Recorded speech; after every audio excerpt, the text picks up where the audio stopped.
Totally Not Friends by Dragon Training 101, read by the Devil's Advocate 18. Summary: John is more than a little bit concussed. Herla takes John to the hospital and sits with him while he recovers from his injuries. Almost as soon as Herla had subdued George the serial killer, John collapsed where he stood. The adrenaline that had been keeping him going for the past few hours dissipated as soon as his body and brain agreed it was safe. Herla ran over to his not friend but sometimes co-worker, John. He knelt down next to him and assessed him for any injuries. He had a nasty cut on his forehead, some bruising on his arms, and other possible injuries under his clothes. "Is he okay?" Jessica asked as she hovered nearby. "I don't know," Herla admitted. "That'll be a job for the EMTs.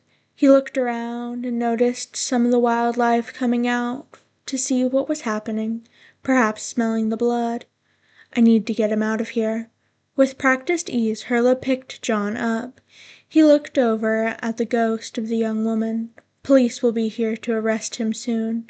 Afterwards, you should move on." Jessica nodded. "Yeah, I'm sure the other victims will be happy to know they've been caught. It'll be nice to deliver the news myself.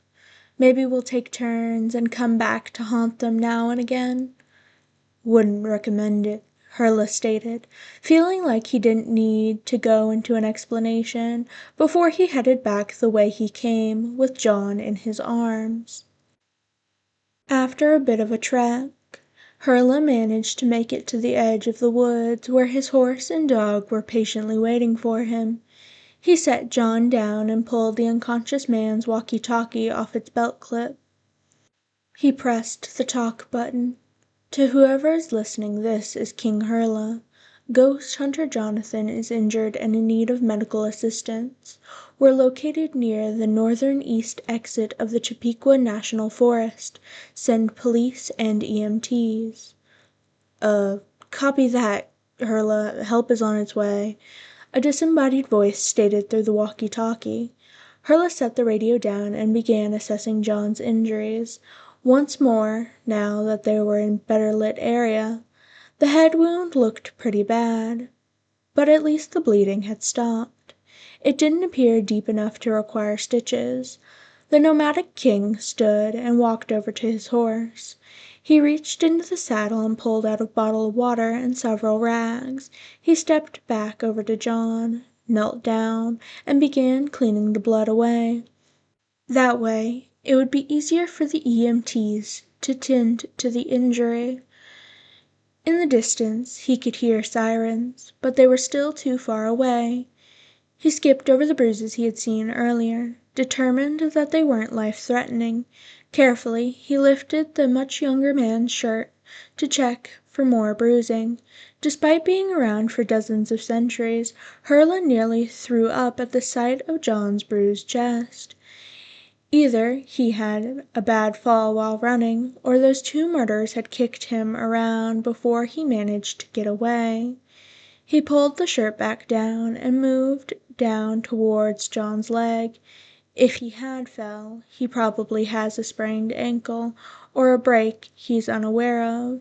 He gently rolls up the pant leg just enough to check to see if he was right about John falling, because if he discovered that the brothers beat him up, he was going to head back into the woods and kill them himself, instead of leaving it up to the modern justice system.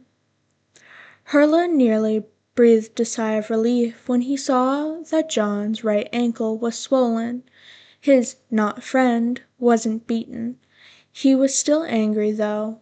Those two had chased him for hours, for sport, because they were bored. He stopped what he was doing for a moment. Why was he doing this? Nicole, the witch, only said he needed to save John, otherwise he would die before the sun set. He didn't need to be assessing the man's injuries. He shouldn't be feeling anger over a job.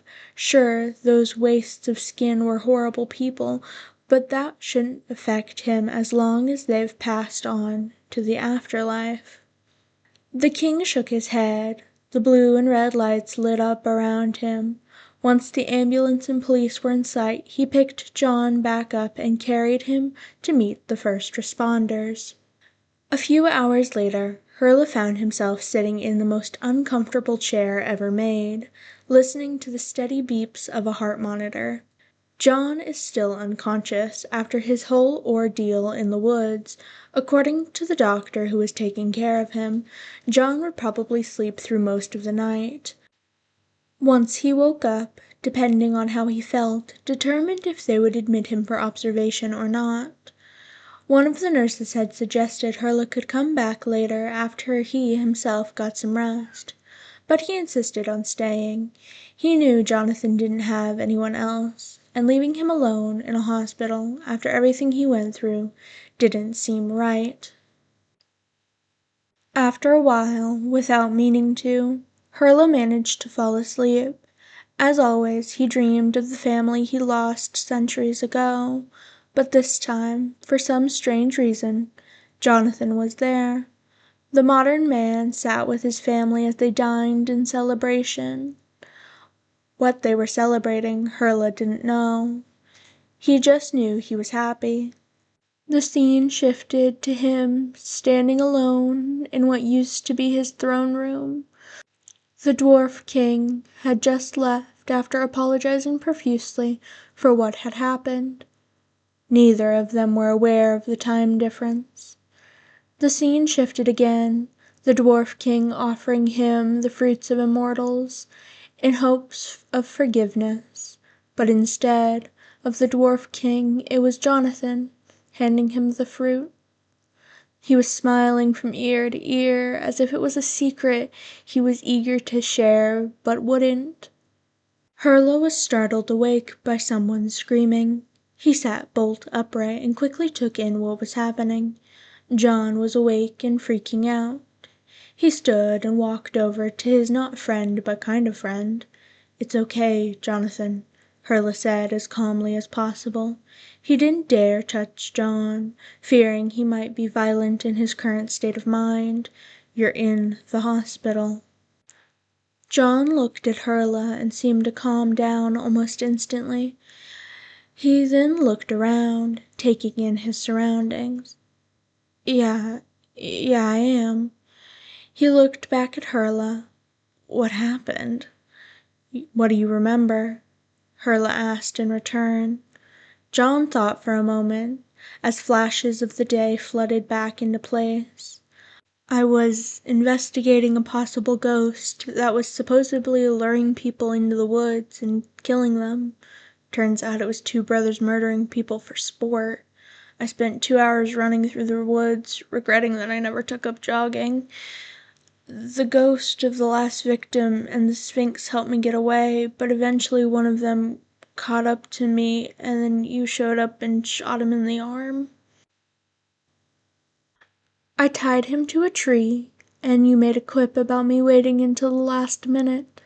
Afterwards you collapsed as all the energy reserves that kept you going vanished," Hurla said, picking up where John left off. "I carried you out of the woods, used your walkie-talkie, and radioed your coworkers to send help. Help eventually arrived, and now we're here. You got a sprained ankle, 2 broken ribs, and a ton of bruises, a head wound, and a possible concussion. The cops still want to talk to us, but you're in no condition, and I don't like them." "You don't like cops?" John asked. "I mean, I get why. I don't like 'em, but I never suspected that you didn't like them. Everywhere we go, the cops try to butt in or hide information that might be critical to stopping a ghost horde," Hurla explained. "And in recent years it's gotten worse. A lot of places are starting to push back on the wild hunt, setting up proper channels for us to go through in order to do our jobs. Those channels only slow us down and give the horde more time to strengthen in numbers." "Ah," John said. "Understandable. Anyways, I'll let someone know you're awake," Hurla said as he made his way towards the door. Hopefully, they'll discharge you instead of keeping you here for God knows how long." After what felt like forever and several more tests, it was determined that John had a grade 2 concussion on top of his other injuries. The doctors had decided not to admit him for observation. John was pretty sure it was only because of the death glare Hurla was giving the doctor, as they discussed treatment moving forward. Hurla listened intently as the doctors discussed at-home treatment. John was to stay in bed and rest, only getting up if necessary, no working or doing anything that required mental or physical stress. The king wanted to make a quip that John had the no-thinking part down, but thought better of it. This was not the time nor the place. Maybe when John was feeling better, he'd say something. "Do you have a way of getting home?" the doctor asked.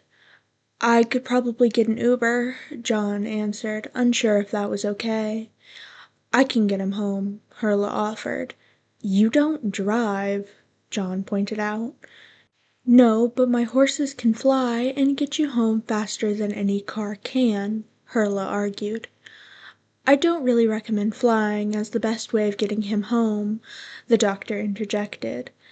"With his broken ribs, it'll make it hard to breathe in such high altitudes. I can fly low, just enough where we won't cause any accidents, and it won't cause him any breathing issues," Hurla promised. The doctor looked skeptical, still unsure about the whole thing. "I've been flying for 1,500 years. I know what I'm doing." The doctor didn't bother arguing any further. "All right." He stood up from the stool he was sitting on. "I'll have a nurse bring you your discharge papers, and then you're free to leave." Once the doctor was gone, John looked over at Hurla with the excitement of a 5-year-old on the morning of his birthday. "I get to ride the flying horsey?" Hurla rolled his eyes in bemusement. "Yes, you get to ride the flying horsey." It took a while, but Hurla eventually managed to get John settled into bed.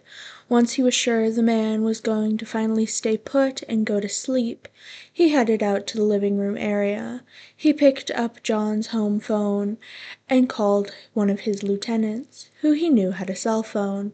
He had one as well, but in his haste to get to the forest, he had left it at the Stoughton Street Coven.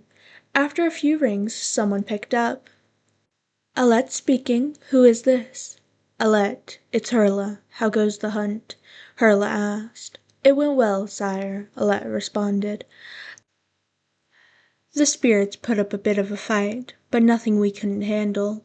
Was your solo mission a success?" "It was," Hurla said. "I managed to rescue Jonathan. The 2 that were after him are in police custody, and Jonathan is now home and resting." "Will you be returning soon?" Alette asked. "Not for a while," Hurla answered. "The police still need to talk to everyone involved in order to get all the paperwork in order. Jonathan is in no condition to be talking to the police right now, so I'll be sticking around to make sure they don't try anything stupid like twist his words." On the other end of the line it sounded like Alette was trying to suppress a giggle, but managed to remain professional. "Of course, sire. Please do keep us updated so we can prepare for your return." "Will do," Hurla promised, and hung up.